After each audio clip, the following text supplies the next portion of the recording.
I thought what I'd do first is show you an old clip that popped up on my X feed. I'm on X, so do find me there. And when this popped up, I thought, okay, you know what I'll do? I'll react to it. It's Kennedy, RFK Kennedy from what year is this? This is at least 20 years old, if not even earlier than that. So let's have a quick look. How are you doing? If you are new here, welcome. I'm Serena. I talk about politics, media, and other stuff that matters, hopefully with a critical thinking hat. My hat is sort of here. It's not real. I'm not real. Neither are you.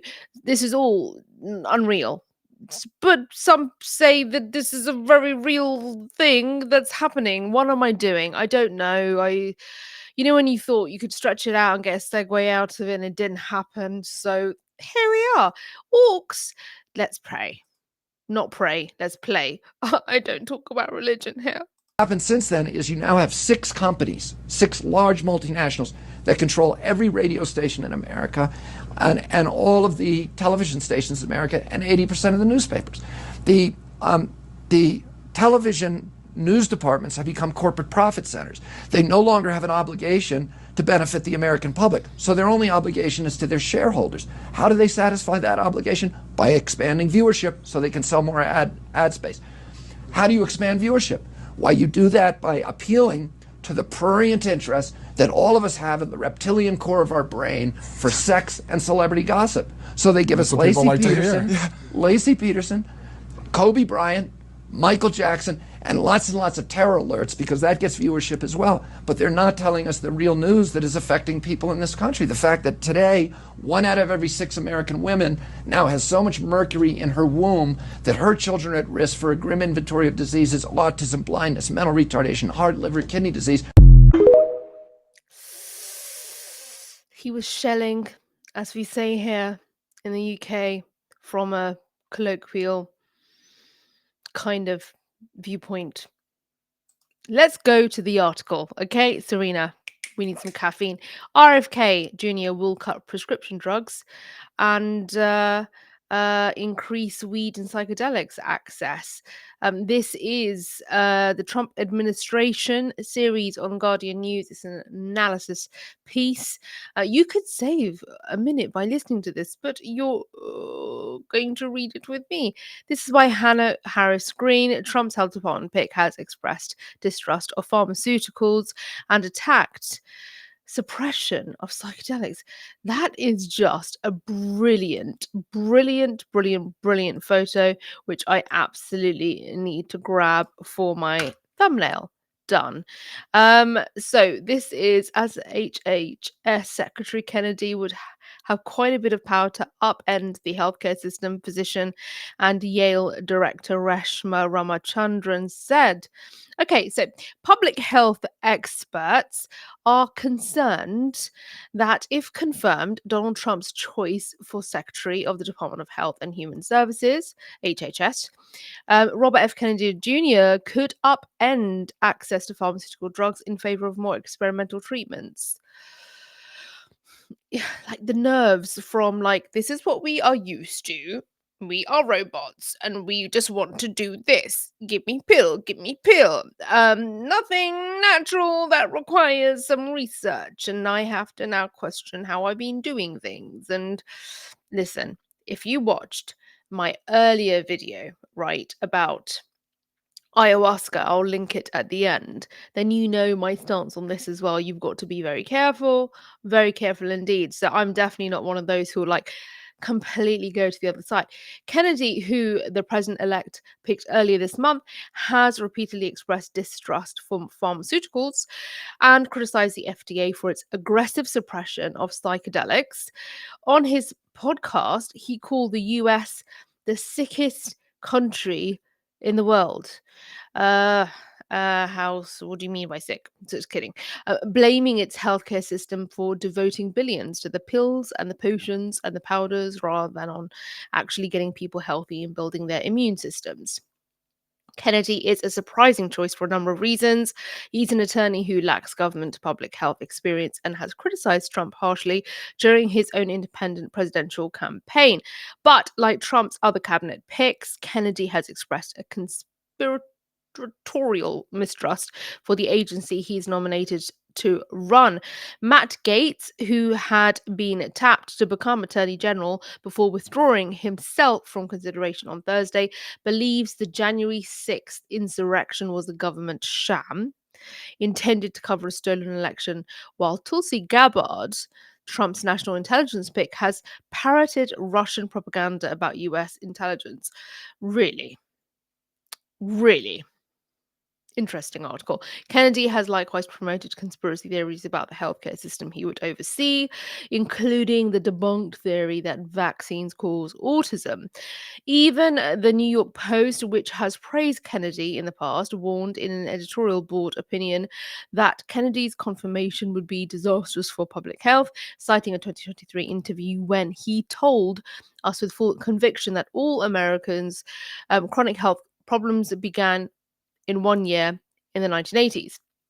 Reshma Ramachandran, a physician and director of the Yale Collaboration for Regulatory Rigor, Integrity and Transparency, gosh, that acronym must be a nightmare, says that Kennedy's theories are tricky because they often contain a mix of truth and conspiracy.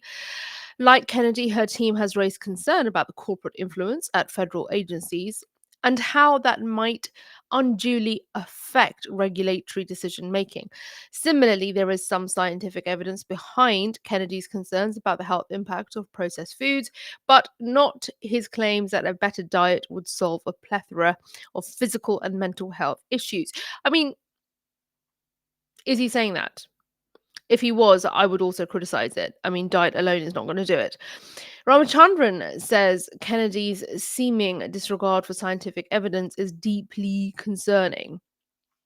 The thing is, like, a lot of people who go all the way the other way do give other people basically the material to critique and criticize and put the conspiracy tinfoil hat on you if you do spout anything that is not essentially mainstream approved. Back to the article, having a healthy skeptic as HHS secretary is totally fine, she said, Rashma Ramachandran said, but that skepticism needs to come with at least some humility. During his campaign, Kennedy repeatedly villainized Adderall and SSRIs and claimed that if elected, he would legalize cannabis and use the tax revenue to create wellness farms where we are going to repair people with addiction, including to psychiatric drugs such as Adderall. Sorry, did I call it something else earlier? I did. It's because it's an American name. I'm not really sort of used to using it. So it's Adderall. Okay. People who rely on Adderall and SSRIs are worried Kennedy might criminalize their medications. Sorry, the silly child in me, not silly child, the funny child in me is just kind of wanting to rewind and hear how I said Adderall. As HHS Secretary, Kennedy would have quite a bit of power to upend the healthcare system, says Ramachandran.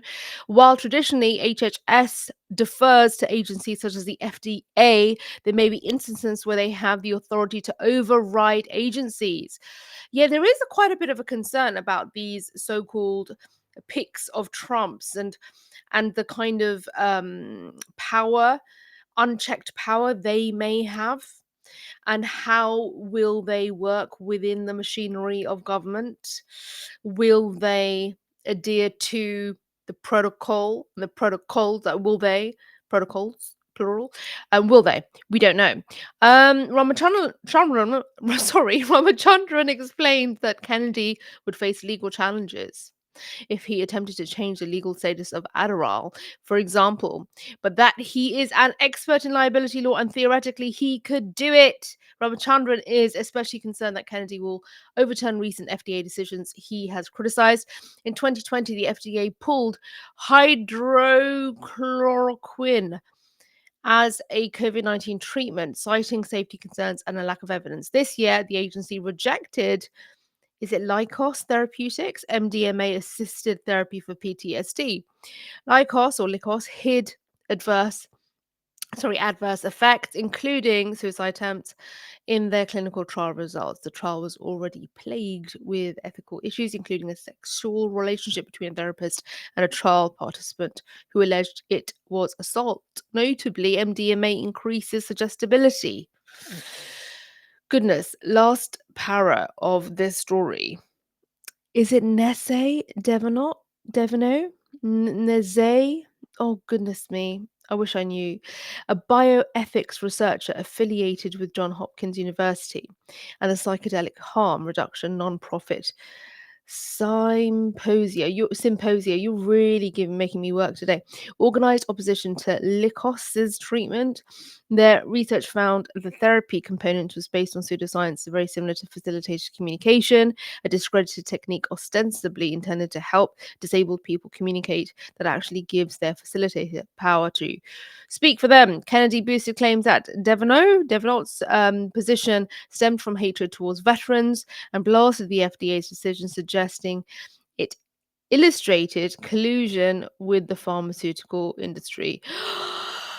And breathe. That was long. That was really long. Listen.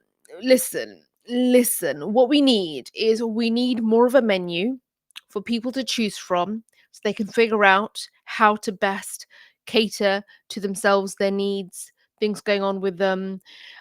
Give them more choices, give them more options, but we knew at whatever point those options and choices are given, there's still going to be, what's the word, subject to a lot of money making.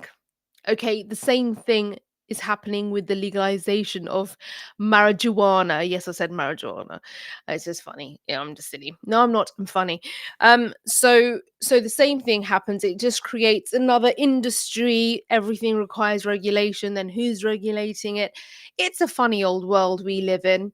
It doesn't matter even when you're trying to do something good. You still have to be subject to things that aren't so good. I've got some frizziness going on at the top. Okay. So it's a funny old world we live in. You try and do some good stuff, try and introduce some good stuff. Bureaucracy, red tape, and then people only really sort of rubber stamp it, approve it if they can get something out of it, right? Get something out of it. And it's usually that, right? She used her hand as a gesture to express money making, spending, receiving, or just expressing a love for cash. Making it rain? No. So this is the thing. We live in a very funny world, and you've got to figure out your life choices and what you want to do. Let's end on a Jerry sort of Springer thought of the day. The thought of the day is this, guys. Thought of the day is drink some herbal tea. Herbal tea that's legal. Introduce that into your life every day. Okay, I'm 75 years old and I look like I'm 15. That's a joke. That's a joke. But I'm nearly 50. Okay? I am a big proponent of yoga and breathing and having herbal tea every day, getting out into the sort of into the nature, getting out into nature, okay? Move your body, guys. Dynamic movement. I really need to go. I'm sounding silly now, but I just thought I would do a quick little bit of coverage on RFK Jr., especially considering people are really talking about his clips from back in the day and the very unpopular things he says that are not pleasing the establishment. She's winking her eye suggestively at the camera to express something untoward going on with the establishment. If you want to watch the video I mentioned about ayahuasca and the sad story about the mum taking it in Bolivia and passing, then you can click on that right here on the screen, and I will see you in the next one.